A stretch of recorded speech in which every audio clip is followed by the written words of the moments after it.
So ito, yung dalawang puno, kailangan talaga is makuha yung isa, kasi hindi pwede isang puno dalawa yung kanyang flower. So kukunin natin yung isa, ipamalit doon sa walang tumubo, so yung may patay.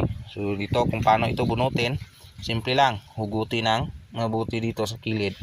Yan, kailangan basa talaga yung puno, at yung pagdukot nyo is simple lang. So yan, nakuha yung pinaka main ugat nya, main roots nya, at saka i-transfer doon sa area na wala. So hanap na dito. So